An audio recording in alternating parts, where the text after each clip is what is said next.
पधारिए श्रीमान। राजा के मन को सूचित करो। मिथिला की रंगशाला में वेदाध्यायी पौलस कुलभूषण त्रिभुवन सम्राट स्वर्णमयी लंका में निवास करने वाले रावण का पदार्पण हुआ है। तत्काल कृपाल को मेरे आगमन की सूचना दी जाए। जय श्री राम। महाराज विराट की जय हो। कंचन नगरी के सम्राट पौलस कुलभूषण वेदाध्यायी श्री विश्वापुत्र रावण जी का आगमन स्वयंवर के अंतर्गत हुआ है। कहिए कहिए महाराज, हमारे लिए क्या आदेश? श्री रावण जी का पदार्पण हमारी मिथिला में वो साधारण नहीं, उत्तम कुल पुलस्त करनाती शिव रंग पूज्य को भांति उनका पदार्पण मेरी मिथिला में। चलते हैं विश्वास का। आप जाओ अन्न का देखो भैया।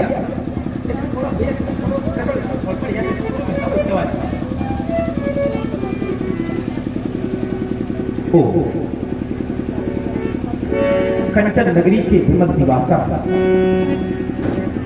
भूतेश्वर के परम उपासक, आपके जैसा भगवान शंकर की आराधना करने वाला मैं तो मानता हूँ इस विश्व में कोई नहीं। सिर सरोज निज कर्म उतारी पूज्यो अमित बार त्रिपुरारी। एक बार नहीं, दो बार नहीं, 10 बार नहीं, अनेकों बार आपने अपने शिष्यों को प्राप्त करके भगवान शंकर के श्री चरणों में बता दिया। ओ कंचन नगरी के विमल दिवाकर भूतेश्वर के परम उपासक, इन ज्ञानियों में श्रेष्ठ ज्ञानी श्री अशोक वाटिका बिहारी रक्ष संस्कृत के पालक, मैया कैथी की गोद को सफल करने वाले श्री रामन जी। जय जय श्री भोलेनाथ की जय जय श्री भोलेनाथ। मिथिला के प्राण, इस अधिवेशन के अधिष्ठाता यम नियम आसन प्राणायाम प्रत्याहार ध्यान धारणा समाधि आदि के परमाचार्य, सर्वांतोमुखी प्रतिभा संपन्न, शिष्टता सौम्यता शीलता सभ्यता सहिष्णुता के स्वामी, सत्यवादी समदर्शी श्री सीरध्वज यम नियमों का पालन करके आसन प्राणायाम प्रत्याहार ध्यान धारणा कर समाधि अभियान सिद्ध कर लिया। जनकराज जयकर शिव शंकर, जय महाकाल गुरु की विजयराज, जय शंकर। आज मिथिला की पावन भूमि पर आपका पदार्पण अतिथि देवो भव के आधार पर मैं अपने श्रद्धा के शुद्ध सुमन आपके श्री चरणों में समर्पित कर रहा हूं। विश्वास करता हूं कि आप स्वीकारेंगे। सुनना चाहता हूं। स्वीकारें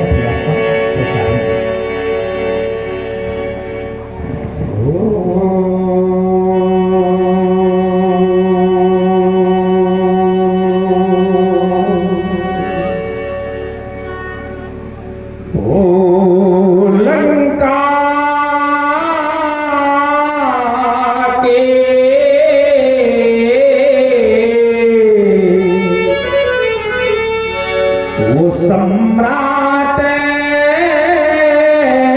तुम्हें यदि विपुल विदेह करता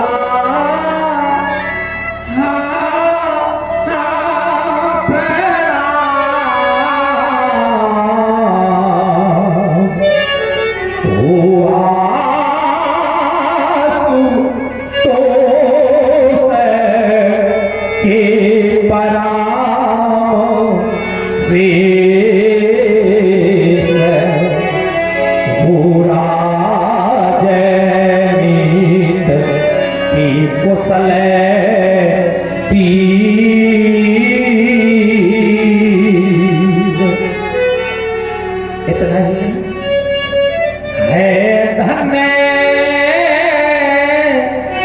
तुम्हारा मोहधाम जहां रहता है चारों तारा।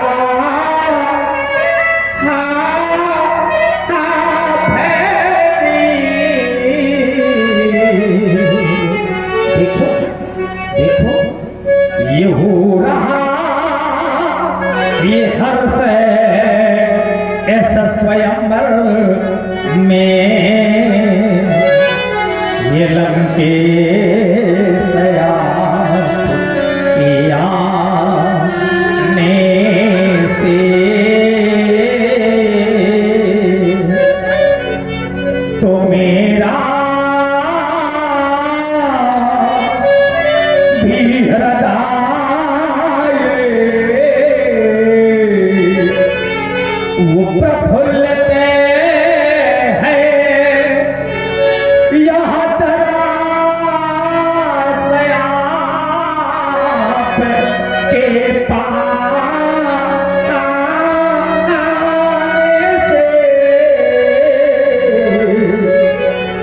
चाहता हूं कि आओ पधारो यह स्वागत को,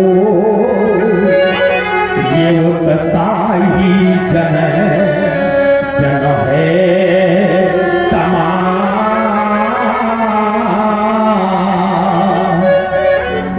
लंका के सम्राट तुम्हें निकुल विधि करता प्रणाम। ये निकुल विधि करता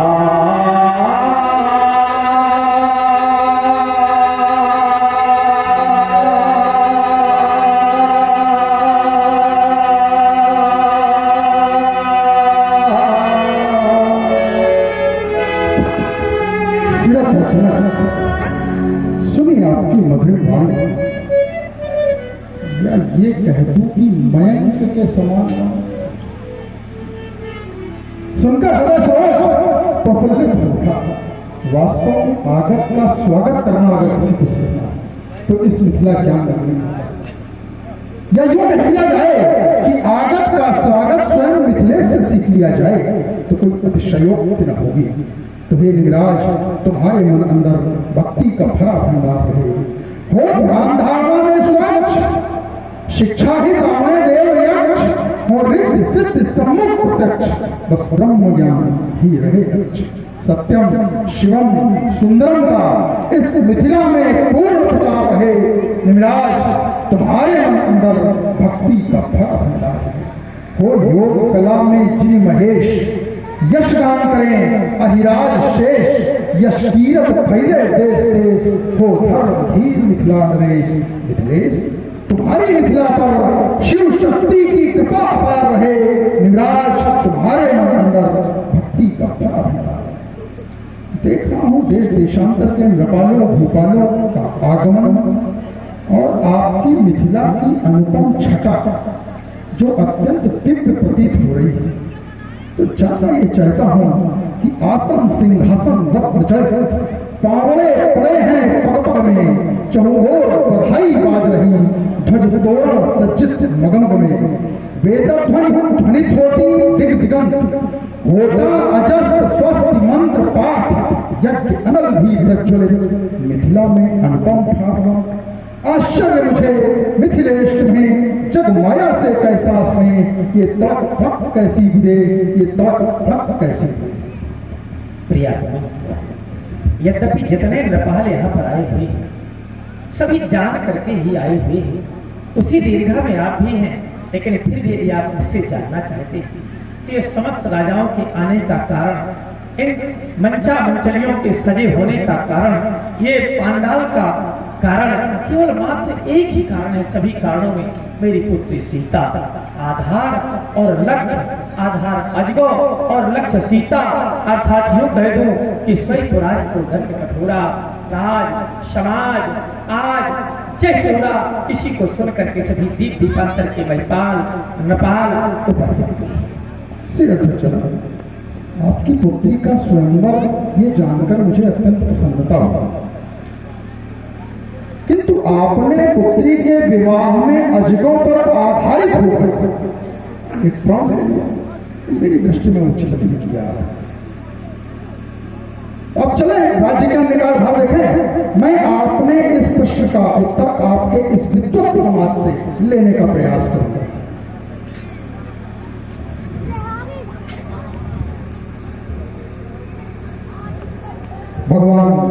भोलेनाथ के पावन के नाम प्रथम तो आपको इस रावण का प्रणाम चुका हूं, किंतु आज आपको इस स्थिति में पाकर ये रावण सोचने के लिए विवश है।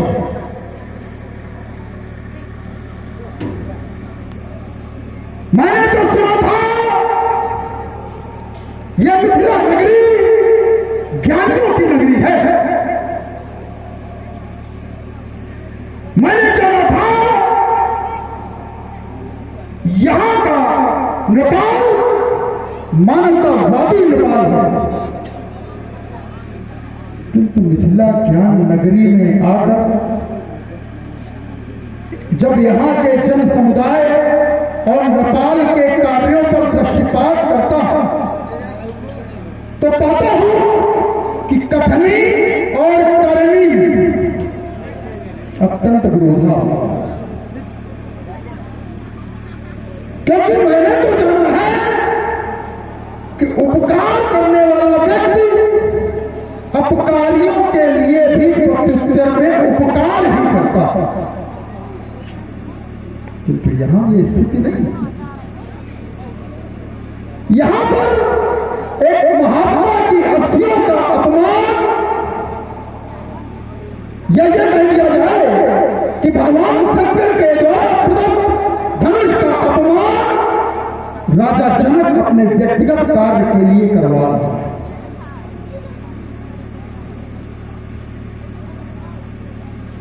राजा जनक का निर्णय क्यों? यह प्रश्न है इस समाज के प्रति।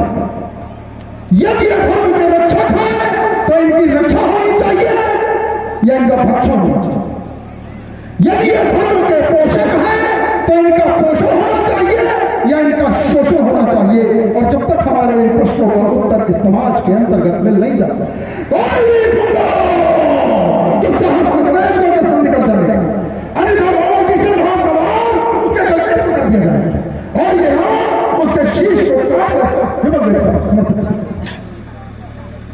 मिथिला समाज के अंतर्गत सम्मानित दशहरा जी का शुभागमन, शुभ आगमन के उपरांत राजा जनक के द्वारा स्वागत और सम्मान से अभिभूत होना, राजा जनक को शुभ आशीर्वाद देना, उनकी प्रशंसा करना तथा उपरांत राजा जनक के द्वारा जो एक निर्णय लिया गया है, जो भी वीर भगवान शंकर के इस कोदंड को तोड़ेगा, दो खड्डों में परिणत करेगा, उसके साथ राजा जनक अपनी बेटी सीता का विवाह करेंगे। श्री रावण जी का समाज में जो उद्बोधन आया, रावण जी ने जो समाज में अपने विचारों का प्रसारण किया, इनके जो विचार प्रसारित हुए, उसके मूल में है कि धनुष तोड़ने का ये अपराध राजा जनक कर रहे हैं। जो धर्म का रक्षक है उसका आज भक्षण क्यों? श्री रावण जी की वार्ता को जो मैंने सुना तो उसमें दो मार्ग लिए रावण जी ने। पहला मार्ग जो दूसरों के लिए उपकारी है, उसके प्रत्युत्तर में उसे अपकार क्यों? दूसरा इनका आधार है कि धनुष तोड़ने वाले से इनको समस्या है और तोड़वाने वाले से भी समस्या है।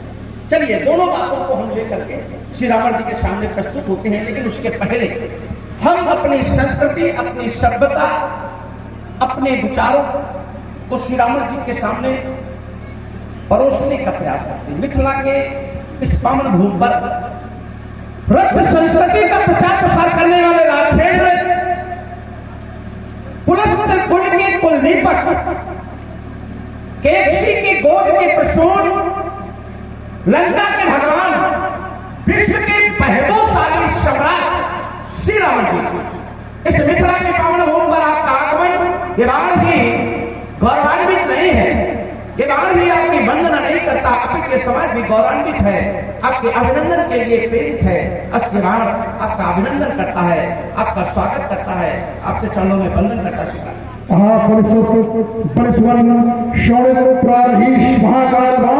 जय जय श्री शंकर भगवान। सम्मानित समझिए, मैंने आपके वक्तव्य को सुना। वक्तव्य के धर्म के रक्षक का भक्षण क्यों? आपका कहने का अभिप्राय है कि ये धर्म के रक्षक हैं, इनको तुड़वाया क्यों जा रहा है? मैं ये नहीं समझ पा रहा हूं कि इनके द्वारा ऐसी कौन सी धर्म की रक्षा की गई है। इस जिज्ञासा का समाधान आपसे चाहता हूं और इसी विषय को लेकर के हम आगे बढ़ने का प्रयास करते हैं। श्री राम त्रेता के प्रारंभ में त्रिपुरासुर नामक एक दैत्य जो पृथ्वी के लिए संकट बना हुआ था, या यूं कह दो सनातन धर्मियों के लिए संकट बना हुआ था। समस्त लोगों ने विचार करके भगवान शंकर से उसको विनष्ट करने की प्रार्थना की। भगवान शंकर के द्वारा इनके माध्यम से उस संकट को समाप्त किया गया। तो सनातन धर्मियों के उस संकट को समाप्त करके धर्म की रक्षा का कार्य, या और थोड़ा विस्तार कर दो, सनातन धर्म की रक्षा का कार्य जिन लोगों ने भगवान शंकर से प्रार्थना की, क्योंकि धर्म तो अनेक है पृथ्वी पर, पंथ अनेक है पृथ्वी पर। तो जिन लोगों ने सनातन धर्म को त्रिपुरासुर से बचाने की प्रार्थना भगवान शंकर से की थी, भगवान शंकर ने इनके माध्यम से उस संकट को समाप्त किया।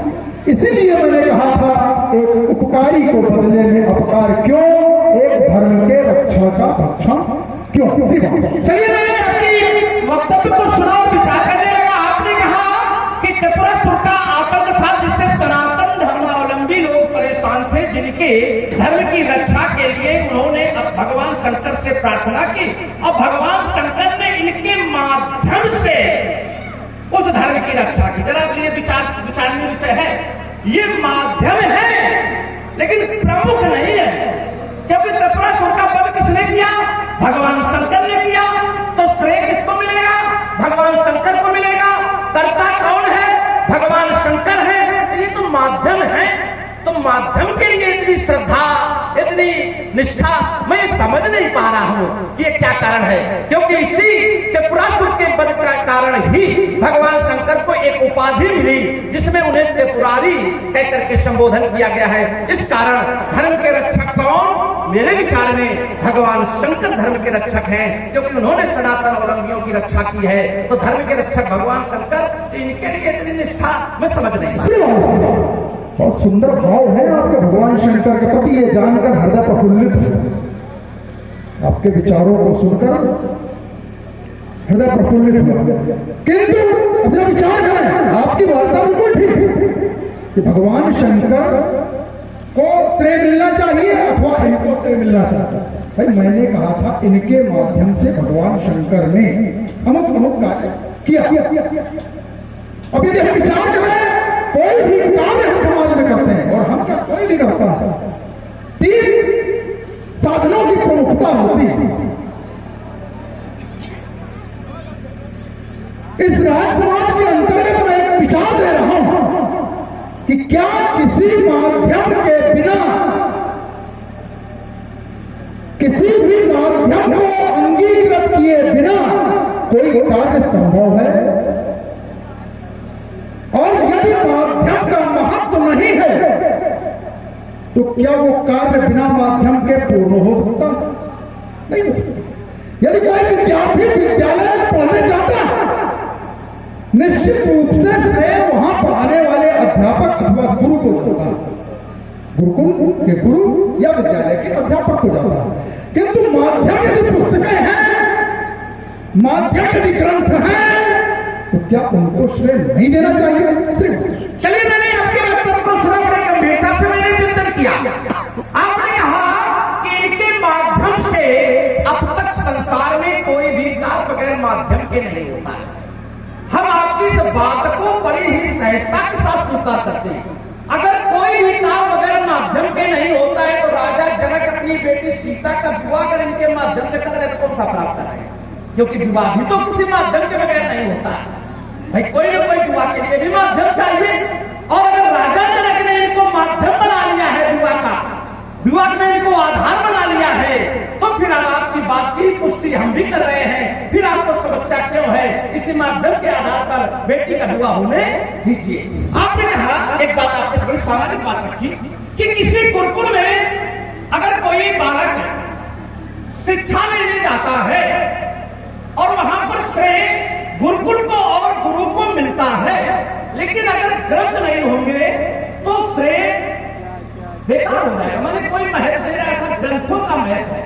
हम आपको बता दें, ये जरूरी नहीं है कि किसी को शिक्षित करने के लिए ग्रंथों की आवश्यकता है, बहुत जरूरी नहीं है। अगर हमारा गुरु श्रेष्ठ है, गुरु अगर महान है, तो हमें बगैर ग्रंथ के भी शिक्षा वो दे देगा, क्योंकि ये सिद्धांत है, क्योंकि गुरु एक सच्चा मित्र भी होता है। अब रही बात ग्रंथ ना हो और गुरु अगर अच्छा है, जरा समझना, ये बात जरा गंभीर है।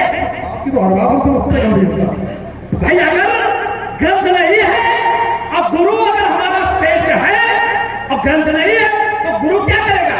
नवीन ग्रंथ का निर्माण करके अपने शिष्य को शिक्षा दे देगा।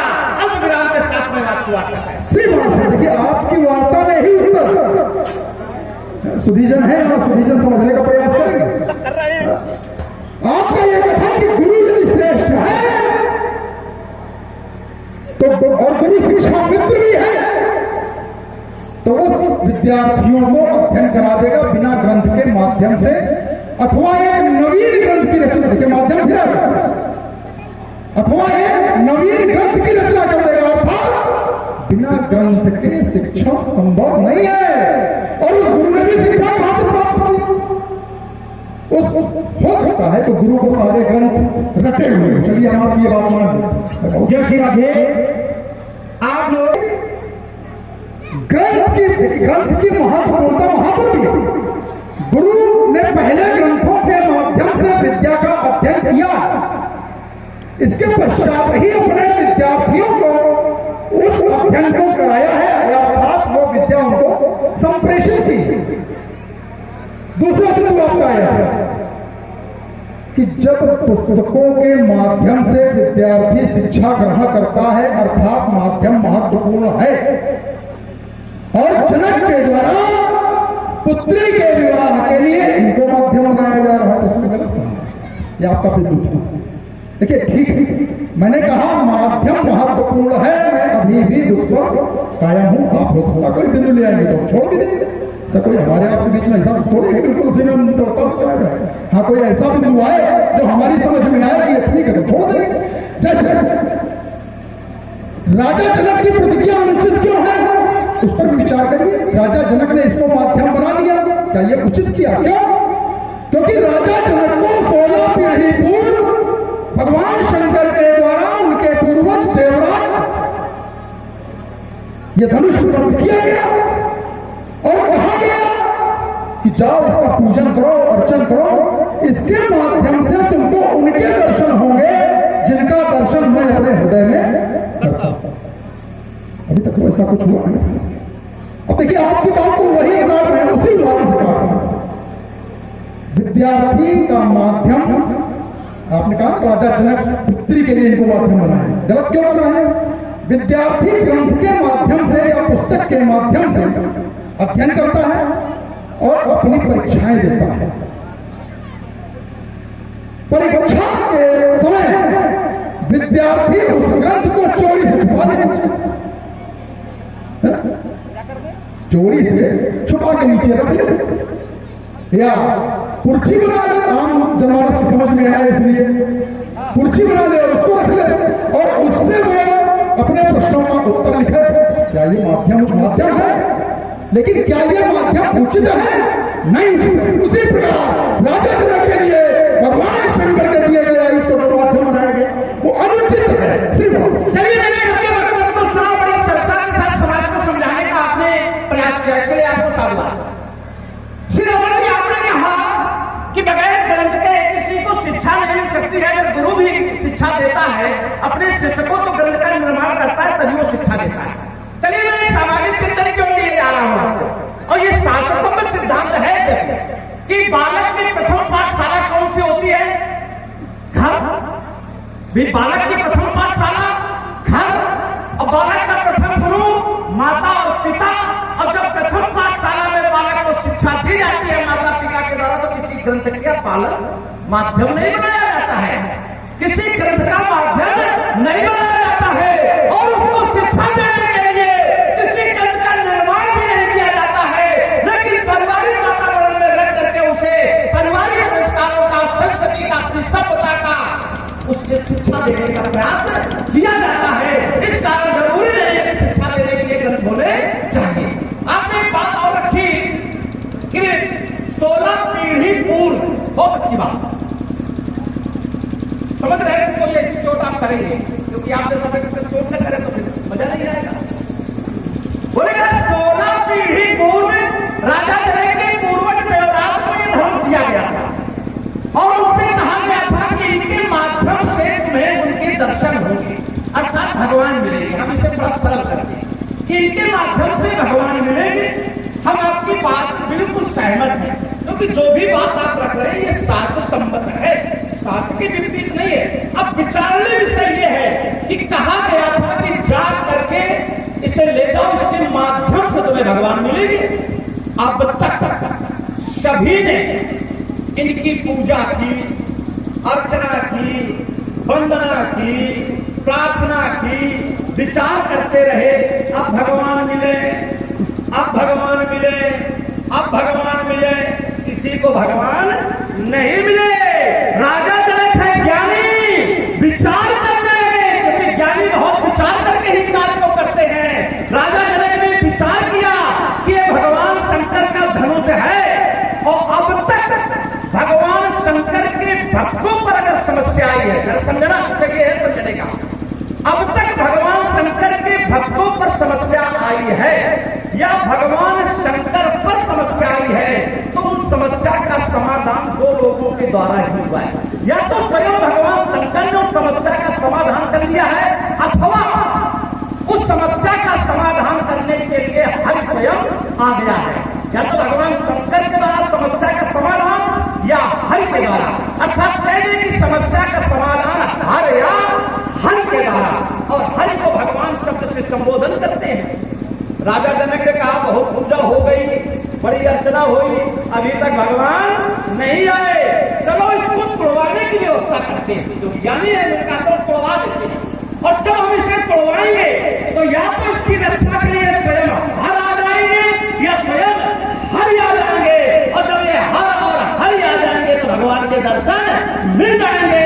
इस तरह राजा जनक जैसे ज्ञानी व्यक्तित्व ने ये महान निर्णय ले लिया कि जो भी भगवान शंकर के धनुष का खंडन करेगा, मैं उसके साथ अपनी बेटी का विवाह कर दूंगा, क्योंकि माध्यम दर्शन के लिए अगर माध्यम है तब भी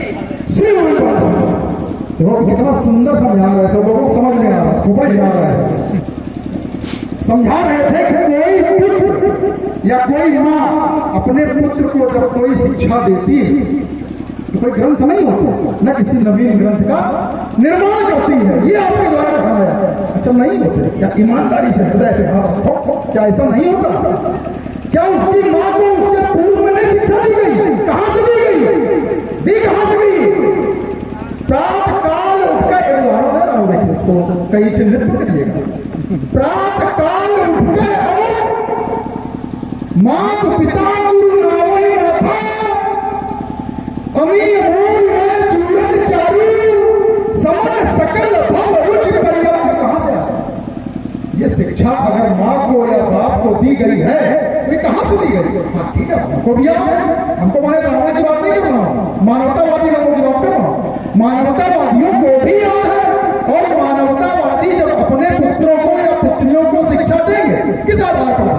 उसी ग्रंथ के आधार पर देंगे। प्रातः काल उठकर माता पिता सुबह उठो, माता पिता के चरण स्पर्श करो, धरती के पैर छुओ, हाथों को हाथ की रेखाओं को छूनो। क्यों? कराग्रे वस्ते लक्ष्मी कर मध्य सरस्वती कर्म उदय तुम्हें वृंदा भाते कर दर्शनम। कहां से आया? आया तो ग्रंथ से ही है, सिखाया ग्रंथ के माध्यम से ही गया है। हाँ ठीक है, तो चूंकि आचार विचार व्यवहार में जब चीज आ जाती है तो इसकी आवश्यकता नहीं पड़ती है, लेकिन मूल का क्या है? मूल ग्रंथ है। दूसरा आपने कहा कि जब हर पर अथवा हर पर कोई संकट आया हरि की रक्षा के लिए या हर की रक्षा के लिए, उन दोनों में से कोई एक। हम सहमत है आपकी बात से, आपकी बात बिल्कुल दुरुस्त है, इसको कोई काट नहीं सकता, मैं ही नहीं, कोई नहीं काट सकता। किंतु न तो यहाँ हरि पर संकट है, न यहाँ हर पर संकट है। संकट है तो एक प्रदत्त वस्तु पर संकट है, जो भगवान शंकर के द्वारा किसी दूसरे निमित्त दी गई। फिर आपने कहा कि वो 16 पीढ़ी से लगातार पूजन अर्चन करते रहे, और चूंकि नहीं मिले जिनको मिलना था, तो जनक है चूंकि ज्ञानी, इन्होंने कहा उसको विसर्जन करा दो, इनको शोभा करा दो, हो सकता है उसका दर्शन हो जाए। अरे देखो यहाँ पर एक सामान्य दर्शन देकर उस विधा में जा रहा हूं जहां से इशारा हो रहा है। कहा जाता है हिम्मत न हारिए और बिसारिए न भोले लोगों ने बड़ा भोजन। अरे एक है बहुत हुआ, बिल्कुल आनंद आ रहा था आपके हमारी वार्ता में। हम लोग तो फिर सुनाते हैं बोलने का कोई कारण है, लेकिन आगे की फिर लीला बातक हो जाए। हिम्मत न हारिए बिसारिए न भोले ना। क्यों कहा जाता है? किसी ताले को अगर तोड़ा जा रहा है तो 99 हथौड़ों के बाद उस पर कर दिए गए, और होता है वो 100 वाले में टूटने वाला था। लेकिन हिम्मत, राजा जनक का विश्वास टूट गया। विषय यहाँ है, लेकिन समझने का प्रयास करिएगा। राजा जनक का विश्वास टूट गया और राजा जनक ने इसको तोड़वाने का निर्णय ले लिया था। उस ताले को आरी से कटवाने का निर्णय ले लिया गया। कहीं एक हवा और मार देते तो शायद वो ताला टूट जाता। तो माधुजी श्री शुभ के अपमान की हमी क्यों अपनाई है? जब निज इच्छा का अगर पैसिया अम्ब का अपमान है, तो चाप का खंडन करना शंभ का अपमान है। जाने सकने कौन सी टूटी तुम्हें बुलाई है? श्री शुभ के अपमान की हमी क्यों? चलिए, आपने धारा को बदला, आपके द्वारा अगर वार्ता रखी गई, अगर मुझ पर प्रत्युत्तर करेंगे तो फिर वो आंशिक होगा, क्योंकि प्राय ये होता है कि अगर प्रश्न आपके द्वारा आ रहा है तो फिर वो हम समापन पर नहीं पहुंच पाएंगे। जहां से सारा विदा है वो दिग्विजय लंकाधीशर, संतुलित हृदय तुम करो आज, मानव समाज में आए हो, मानवता का व्यवहार करो। जनक गुरु भाई है, इस पर भीतरी विचार करो। तुम ज्ञानी हो, विज्ञानी हो, और हो शंकर के वरदानी। रह गए अगर कन्याकारी तो उतर जाएगा सब पानी। कन्या को वर श्रेष्ठ मिला तो सम्मान तुम्हारा होगा, अन्यथा घोर अपमान हमारा और तुम्हारा होगा। होने दो मंगल गान सुमधुर सेनाई बजने दो, इस मिथिला के मिथिलेश्वर को वर की पौनाई करने दो। सिंह बनो मत बाघिन, भावरे सिया के पढ़ने दो। था यही लंकापति, लंका को करते प्रस्थान। सीता के संचित अरमानों पर अमृत बनो गाज। ओ दिग्विजय लंकाधीशर, संतुलित हृदय तुम करो आज, संतुलित हृदय तुम करो आज, संतुलित हृदय तुम करो आज। तो गौरव जी, अब नहीं धनुष खंडन होगा, और यदि होगा तो जानते हो क्या होगा? क्या होगा?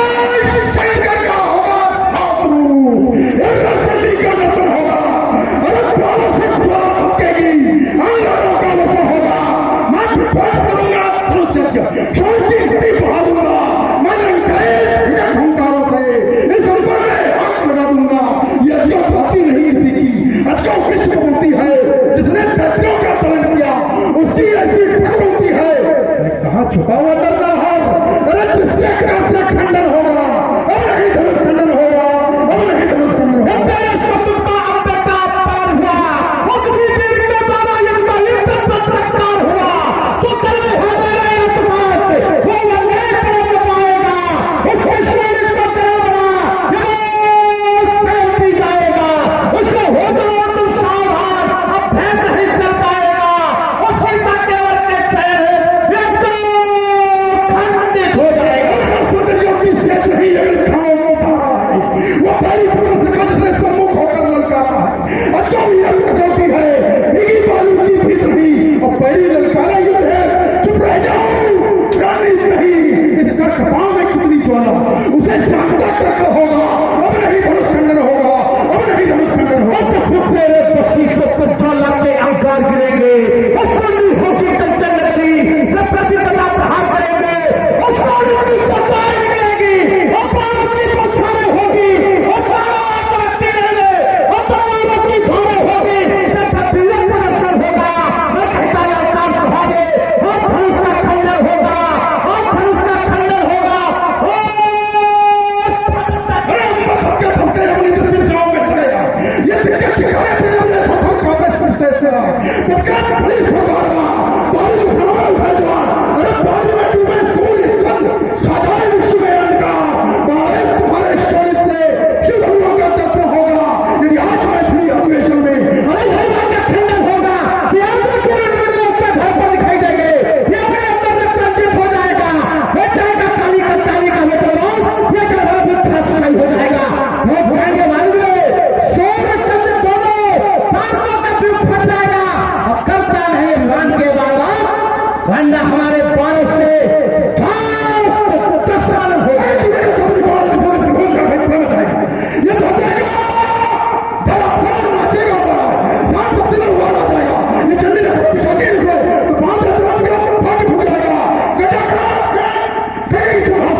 ये शिवरंजी चले चलेगी, मैं हाथ खुला दूंगा और छीनूंगा तुम्हारा लोहा लंगा। मिथिला से मार। यही हम चाहते हैं कि हम भी भाग जाए और तुम भी भाग जाओ। इसी में हमारी भी भलाई और आपकी भी भलाई। क्यों भाई? प्रतिष्ठा को बचाने के लिए कभी कभी व्यक्ति को समाज छोड़ देना चाहिए, क्योंकि यहाँ पर जो खोज है वो किसकी है? जो धनुष को तोड़े। राजा जनक की प्रतियोगिता में प्रश्न भी यही है, वो शिवपुराण को दंड कठोरा, राज समाज आप नहीं तोड़ा। ये सब प्रश्न को ना आप हल कर सकते हैं ना हम हल कर सकते हैं। अर्थात भगवान शंकर का धनुष ना आपके द्वारा तोड़ा जा सकता है, ना मेरे द्वारा तोड़ा जा सकता है। सीधे शब्दों में कह दें कि ना आप प्रयास करेंगे ना हम प्रयास करेंगे। तो अच्छा यही है कि हम लोग चले, यहाँ जिसकी आवश्यकता है उसके अवसर प्रदान करो, उसी को अवसर दो, अपना काम करे, आगे राजा जनक की व्यवस्था को आगे सुदृढ़ करे।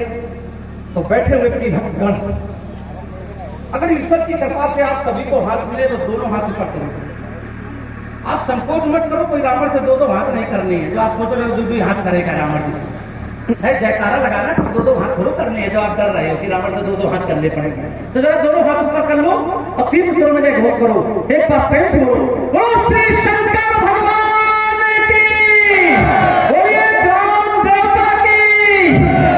पंडित जी, पंडित जी आनंद पड़ रहा था जिस मार्ग की ओर, उस मार्ग में बाधाएं आना स्वाभाविक है। बड़ा स्वरूपी एक बाधा भी आई। जय श्री राधे। दोनों कलाकारों बढ़ रहा था जिस मार्ग की ओर, उस मार्ग में बाधाएं आना स्वाभाविक है। बड़ा स्वरूपी एक बाधा भी आई और चली गई। मुझे पुनः अपने उसी मार्ग पर जाना चाहिए जिसके लिए मैं यहाँ पर आया हूँ। क्यों भाई माला घुमाने वाला कभी देखा है नारायण को? क्यों भाई घंटी हिलाने वाला कभी पाया है नारायण को? ये माला घुमाने वाले जिसको बुला सके, ये तपोहोम करने वाले जिसको पुगा सके, तो ये वो शक्ति धनी है, वो दौड़ आए हैं। धन्य धन्य वो लोग जिन्होंने दर्शन करे। देखो आज हमारा पाप श्राप नहीं वरदान हुआ है, कर दिया हर निर्मूल फूल, तभी तो इनका उद्धार हुआ। तो साधना की अमर ज्योति में जीवन सारा जला दिया, प्रकट हुई मां जगदम्बा मार्ग मुझको दिखा दिया, रक्त ले लिया ऋषियों का, मिथिला में इकट्ठा करा दिया, उससे जन्मी पुत्री सीता नाम था उसका कहा दिया। ये सीता परम पुनीता है, ये आज शक्ति जगदम्बा है, इसकी ये एक कहानी है, इसकी ये अद्भुत माया है। इस धनुष यज्ञ के आयोजन में आज ब्रह्म ब्रह्म समाना, बिन पर चले सुने बिन काना, कर बिन कर्म करे बिन नाना, जो यह चरित्र चा भगवाना, जो जन इनका ध्यान लगावे, जन्म जन्म के बंधन काटे, बहुत सागर तर जावे। इसकी ये अजब कहानी है, इसकी ये अद्भुत माया है। इस धनुष यज्ञ के आयोजन में आज ब्रह्म भी आया। ब्रह्म और शक्ति का मिलन महान है, यही श्रावण के जीवन का लक्ष्य प्रधान है। इसी के लिए खेली थी खून की होली, बहाया था ऋषियों का रक्त, निखाया था मस्तक पर पापी। एक बार समस्त भक्तगण प्रेम से जय घोष करें।